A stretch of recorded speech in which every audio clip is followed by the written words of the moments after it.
Estamos de volta. Essa coluna datada dia 7 de abril de 2020, dia do jornalista, ou da profissão de e da jornalista.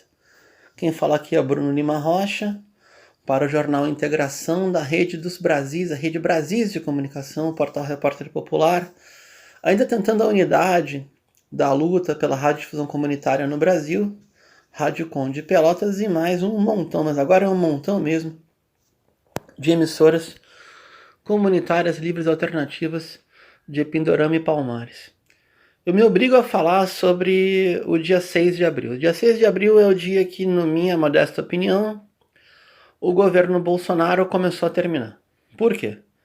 Porque no domingo 5, numa situação, diria eu, vexatória para a presidência da República, Jair Bolsonaro ameaçou com a sua caneta, nem falou que era caneta Bic, ameaçou com a sua caneta poderosa, demitir os ministros que não estivessem inconformes com o seu governo, ou falando demais, ou querendo aparecer mais do que deveriam aparecer. Qualquer tipo de luta por protagonismo político que é da política, faz parte do jogo de poder, mas revela muito mais aquela mesquinharia habitual do que necessariamente algum tipo de missão, algum tipo de dever, tá bem? Ocorre que o personagem, o titular da pasta da saúde até então, Luiz Henrique Mandetta, ele foi da água para o vinho. Durante o primeiro ano de gestão, Mandetta foi o inimigo número 1 do SUS, do Sistema Único de Saúde, cujo colete agora ele não tira de jeito nenhum. Também foi patrocinado, coligado, conveniado com os planos de saúde privado e também ajudou a enxugar o orçamento da saúde pública brasileira. Aí veio a pandemia. Com a pandemia, parece que tanto ele como seu padrinho político, o atual governador de Goiás e fundador da UDR, Ronaldo Caiado, se lembraram da condição de médicos. Aí eu não sei se é choque de reputação, se é razão científica, se é crise de consciência, se é a oportunidade ou oportunismo político, mas o resultado é o seguinte. Mandetta mal e porcamente atua como médico. Nunca vou esquecer que ele foi indicado pelo ODR, jamais esqueceremos que ele foi inimigo do SUS, o inimigo número 1 do SUS. Então, deixemos para a pelegada de sempre a política de mal menor, tá? Isso é secundário. Mas analisando o jogo político, o duro jogo da política brasileira, o fato é que a tese levantada no finalzinho do mês anterior de março, iniciado 28 de março, de que o Brasil estaria sendo co-governado por uma junta ministerial, e essa junta ministerial teria como seu secretário de Estado, não o secretário de Estado como os gringos, seria a chanceler, mas o secretário de governo, alguém que vai lá e dá as cartas no governo, seria o general Braga Neto. E o número 2 do governo Bolsonaro seria o número 1 do governo Braga Neto, que é o general Hamilton Mourão.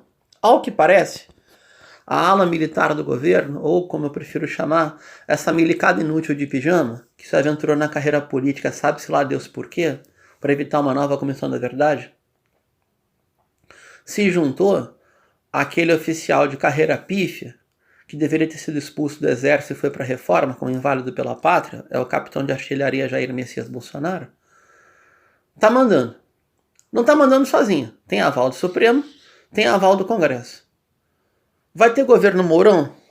Eu, pessoalmente, eu não sei. Eu sei que o Bolsonaro tentou demitir o Mandetta e não conseguiu.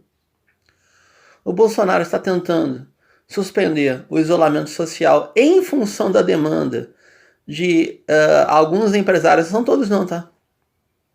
E os grandes especuladores do país, e ao mesmo tempo não dobra a espinha dos 3 bancos privados, Itaú, Bradesco e Santander, porque estão com juros, os de sempre, né? Juros de agiotagem, e matando com falta de oxigênio, porque não tem empréstimo mais baixo para o capital de giro das empresas. Traduzindo, a distopia de Paulo Guedes pode se realizar por tabela, porque esses caras vão acabar com o sistema produtivo do Brasil se não dobrar a espinha dos bancos. Como tem uma laia de empresários escravagistas que apoiam o Bolsonaro, essa máxima de que tem que acabar com o isolamento social, isolamento vertical, coisa que o valha, e também essa propaganda sem fim de cloroquina e hidroxicloroquina, essa irresponsabilidade, no limite, levou à queda de braço entre Mandetta e Bolsonaro. Pasmem, o ministro ganhou do presidente. O ministro realmente ganhou do presidente. Acabou a caneta do Bolsonaro? Não, mas diminuiu. Diminuiu muito. Ficou do tamanho da capacidade intelectual dele e de seus filhos todos juntos. Eu separaria o Carluxo, porque o Carluxo é o gênio do mal. Tá? É a prova viva que recalque funciona para fazer política na maldade. Enfim, temos uma junta ministerial no Brasil e essa junta ministerial está em consonância com o Supremo e está em consonância com o Congresso. E parece que tem uma parcela do Ministério Público Federal que está a fim de morder, e mordeu muito, e mordeu o Bozo. Vou ficando por aqui, obrigado pela atenção. Quem falou foi Bruno Lima Rocha, do sul do país, para e pela unidade da luta na Rádio Difusão Comunitária do Brasil.